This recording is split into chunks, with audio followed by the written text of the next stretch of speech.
ಆಯುರ್ವೇದದಲ್ಲಿ ಋತುಚರ್ಯೆ ಅಂತ ಒಂದು ವಿಷಯ ಇದೆ. ಅಂದರೆ ಸೀಸನಲ್ ರೆಜಿಮೆನ್ ಅಂತ, ಯಾವ್ಯಾವ ಕಾಲಕ್ಕೆ ನಾವು ಹೇಗೆ ಹೇಗಿರಬೇಕು ಅಂತ. ಕಾಲಕ್ಕೆ ತಕ್ಕಂತೆ ಕೋಲ ಅಂತೆಲ್ಲ ಕೇಳಿರ್ತೀರಲ್ವ, ಅದೇ ರೀತಿಯಲ್ಲಿ ಆಯುರ್ವೇದದಲ್ಲಿ ಯಾವ್ಯಾವ ಸೀಸನ್ ನಾವು ಚೆನ್ನಾಗಿರಬೇಕು ಅಂತಾದರೆ ಯಾವ ಸೀಸನಲ್ಲಿ ಏನು ಮಾಡ್ಕೊಳ್ಬೇಕು, ಅದಕ್ಕೆ ಋತುಚರ್ಯೆ ಅಂತ ಹೇಳೋದು. ಅದರಲ್ಲೂ ಕೂಡ ಮುಖ್ಯವಾಗಿ ಈಗ ಈ ಚಳಿಗಾಲ ಅಂತ ಹೇಳೋದು ಸ್ವಲ್ಪ ಲಾಂಗ್ ಪೀರಿಯಡ್. ಅದರಲ್ಲಿ ಆಯುರ್ವೇದ ಹೇಳಿದ ಪ್ರಕಾರ ಹೇಮಂತ ಋತು ಮತ್ತು ಶಿಶಿರ ಋತು ಇದೆರಡು ಸೇರಿಕೊಂಡು ಈ ಚಳಿಗಾಲ ಅಂತ ಹೇಳೋದು ಫಾರ್ಮ್ ಆಗ, ಅಂದರೆ 4 ತಿಂಗಳುಗಳು ಸೇರಿಕೊಳ್ತದೆ. ನವಂಬರ್ನಿಂದ ಆರಂಭ ಮಾಡಿ ಫೆಬ್ರವರಿ ತನಕದ ಈ ಪೀರಿಯಡ್ ಅದು.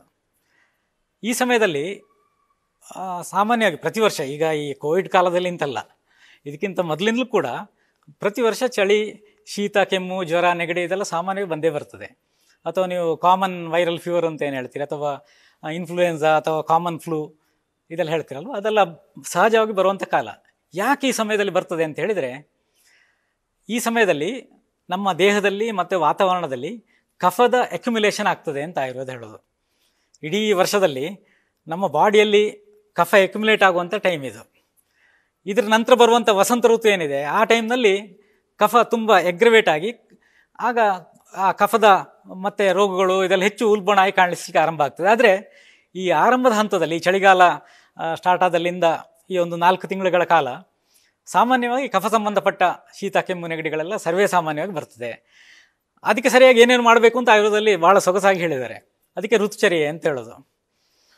ಹಾಗಾದರೆ ಈ ಸಮಯದಲ್ಲಿ ಬಂದ ಈ ಕಾಮನ್ ವೈರಲ್ ಫೀವರ್ಗಳು ಅಥವಾ ಶೀತ, ನೆಗಡಿ ಇದೆಲ್ಲ ಇದ್ದಾಗ ನಮಗೆ ಯಾವುದೋ ದೊಡ್ಡ ಕಾಯಿಲೆ ಇದ್ದರೆ ಅಥವಾ ಕೋವಿಡ್ ಪಾಸಿಟಿವ್ ಆಗಿದ್ದರೆ ಅಂತ ಒಂದು ಹೆದರಿಕೆ ಬರ್ತದೆ. ಇಲ್ಲೊಂದು ವಿಷಯವನ್ನು ಜನರು ಗಮನಿಸಬೇಕು. ಏನಂತ ಹೇಳಿದರೆ, ಈ ಪಾಸಿಟಿವಿಟಿ ರೇಟ್ ಅಂತ ಏನಿದೆ ಅದು ಸಾಮಾನ್ಯ 20% ಅರೌಂಡ್ ಇದೆ. ಅಂದರೆ ಈ ಲಕ್ಷಣ ಇರುವವರಲ್ಲಿ ಒಂದು 100 ಜನರನ್ನು ಟೆಸ್ಟ್ ಮಾಡಿದಾಗ 20 ಜನರಲ್ಲಿ ಪಾಸಿಟಿವ್ ಇದೆ ಅಂತ ಆಯಿತು. ಅವ್ರಿಗೆ ಕೋವಿಡ್ನ ಇರೋವರಿಗೆ ಬೇರೆ ಚಿಕಿತ್ಸೆ ಎಲ್ಲ ಬೇರೆ ಸಪ್ರೇಟ್ ಆಗಿದೆ. ಅದನ್ನು ಸರ್ಕಾರದ ಮಾರ್ಗದರ್ಶಿ ಸೂತ್ರ ಪ್ರಕಾರ ಮಾಡಬೇಕು, ಅದು ಬಿಡಿ. ಹಾಗಾದರೆ ಇಲ್ಲಿ ಮುಖ್ಯವಾಗಿ 80% ಜನರಿದ್ದಾರಲ್ಲ ಉಳಿದವರು, ಅವರಿಗೆಲ್ಲ ಶೀತ, ಕೆಮ್ಮು, ಜ್ವರ, ನೆಗಡಿ, ಮೈಕೈ ನೋವು ಎಲ್ಲ ಇದೆ, ಆದರೆ ಕೋವಿಡ್ ಇಲ್ಲ. ಅಂಥವ್ರು ಏನು ಮಾಡಬೇಕು ಅಂತ ಹೇಳೋದು ಮುಖ್ಯ ಪ್ರಶ್ನೆ. ಅಂದರೆ ಅವ್ರಿಗೆ ಕಾಮನ್ ಆಗಿ ಪ್ರತಿ ವರ್ಷ ಬರುವಂಥದ್ದೇ ಈ ವರ್ಷ ಕೂಡ ಬಂದಿದೆ ಅಂತ ಅರ್ಥ. ಹಾಗಾದರೆ ಅದನ್ನು ತಡೆಗಟ್ಟಬೇಕಾದ್ರೆ ಕೆಲವೊಂದಷ್ಟು ಮೆಜರ್ಗಳನ್ನು ಮಾಡ್ಕೊಳ್ಬೇಕು. ಹೆದರಬೇಕಾಗಿಲ್ಲ.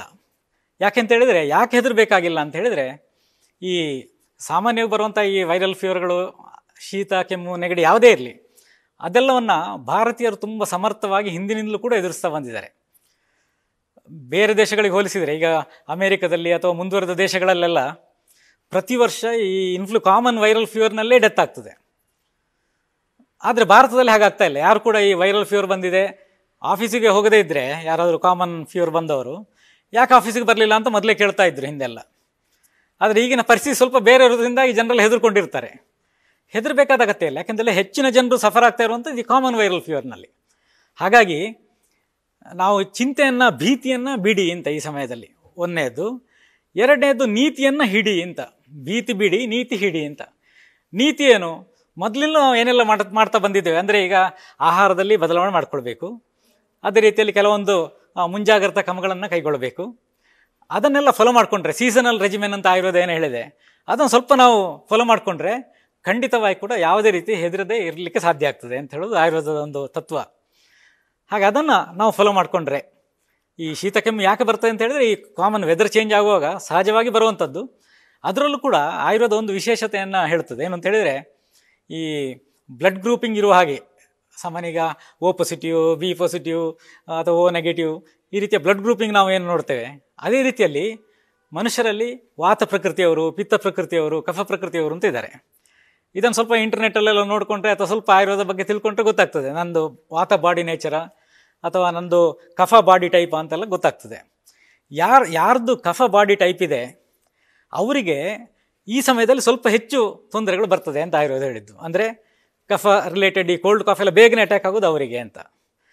ಆದರೆ ಅವ್ರು ಹೆದರಬೇಕಾಗಿಲ್ಲ. ಯಾಕೆ ಅಂತ ಹೇಳಿದರೆ, ಇಡೀ ವರ್ಷದಲ್ಲಿ ಅತ್ಯಂತ ಹೆಚ್ಚು ಬಲ ಇರುವಂಥದ್ದು, ಶಕ್ತಿ ಮನುಷ್ಯರಿಗಿರುವಂಥದ್ದು ಈ ಚಳಿಗಾಲದಲ್ಲಿ ಅಂತ ಆಯುರ್ವೇದ ಹೇಳೋದು. ಅದಕ್ಕೊಂದು ಮುಖ್ಯ ಕಾರಣ ಏನು ಅಂತ ಹೇಳಿದರೆ, ಸೂರ್ಯ ಭೂಮಿಯಿಂದ ದೂರ ಹೋಗ್ತಾನೆ. ಆ ಭೂಮಿಯಿಂದ ಯಾವಾಗ ದೂರ ಹೋಗ್ತಾನೆ ಆಗ ರಾತ್ರಿ ಸಮಯ ಸ್ವಲ್ಪ ಜಾಸ್ತಿ ಆಗ್ತದೆ, ಹಗಲು ಹೊತ್ತು ಕಡಿಮೆ ಆಗ್ತಾ ಬರ್ತದೆ. ಅದು ಈ ಕಾಲ, ಈ ಚಳಿಗಾಲ ಅದು. ಈ ಸಮಯದಲ್ಲಿ ನಾವು ಸೇವಿಸುವಂಥ ತರಕಾರಿಗಳಲ್ಲಿ ಮತ್ತು ಔಷಧಿ ಸಸ್ಯಗಳಲ್ಲಿ ಎಲ್ಲದರಲ್ಲೂ ಕೂಡ ಗುಣಗಳು ಜಾಸ್ತಿ ಇರ್ತದೆ ಅಂತ. ಅಂದರೆ ನೀವು ಸಮ್ಮರ್ನಲ್ಲಿ ಬೆಳೆಯೋ ಕ್ಯಾರೆಟಿಗೂ ಈ ವಿಂಟರ್ನಲ್ಲಿ ಬೆಳೆಯೋ ಕ್ಯಾರೆಟಿಗೂ ತುಂಬ ವ್ಯತ್ಯಾಸ ಇದೆ. ಯಾವುದೇ ತರಕಾರಿ ಇರಲಿ ಅಥವಾ ಯಾವುದೇ ಔಷಧೀಯ ಸಸ್ಯಗಳಿರಲಿ, ಅದರಲ್ಲೆಲ್ಲ ಅತ್ಯಂತ ಹೆಚ್ಚು ಶಕ್ತಿ ಸಹಜವಾಗಿ ಅತ್ಯಂತ ಹೆಚ್ಚು ಶಕ್ತಿ ಇರುವುದು ಈ ಚಳಿಗಾಲದಲ್ಲಿ. ಅದೇ ರೀತಿ ಮನುಷ್ಯರಲ್ಲಿ ಕೂಡ ಇಡೀ ವರ್ಷದಲ್ಲಿ ಅತ್ಯಂತ ಹೆಚ್ಚು ಶಕ್ತಿ ಇರುವುದು ಈ ಚಳಿಗಾಲದಲ್ಲಿ ಅಂತ. ಹಾಗಾದರೆ ಸಾಮಾನ್ಯ ಸಂಶಯ ಬರ್ತದೆ, ನಮಗೆ ಚಳಿಗಾಲದಲ್ಲಿ ಶಕ್ತಿ ಜಾಸ್ತಿ ಇದ್ದರೆ ಕಾಯಿಲೆ ಕಡಿಮೆ ಇರಬೇಕಲ್ವಾ ಅಂತ.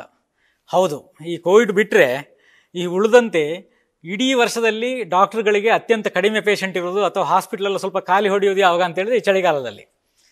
ಸಮ್ಮರ್ನಲ್ಲಿ ನೀವೇನೋ ಎಣ್ಣೆಯಲ್ಲಿ ಕರೆದಿರೋ ತಿಂಡಿ ಸ್ವಲ್ಪ ತಗೊಂಡ್ಬಿಟ್ರೆ, ಬಜ್ಜಿ ಬೋಂಡ ಅಥವಾ ಹೀಗಿರೋದೇನೋ ತಗೊಂಡ್ರೆ ಒಂದು ಸ್ವಲ್ಪ ಹೆಚ್ಚಾಯಿತು ಅಂತಾರೆ ತಕ್ಷಣ ಬೇದಿ ಇದೆಲ್ಲ ತೊಂದರೆ ಆಗಿಬಿಡ್ತದೆ. ಅದೇ ಚಳಿಗಾಲದಲ್ಲಿ ಅದರ ತೊಂದರೆ ಆಗೋದಿಲ್ಲ.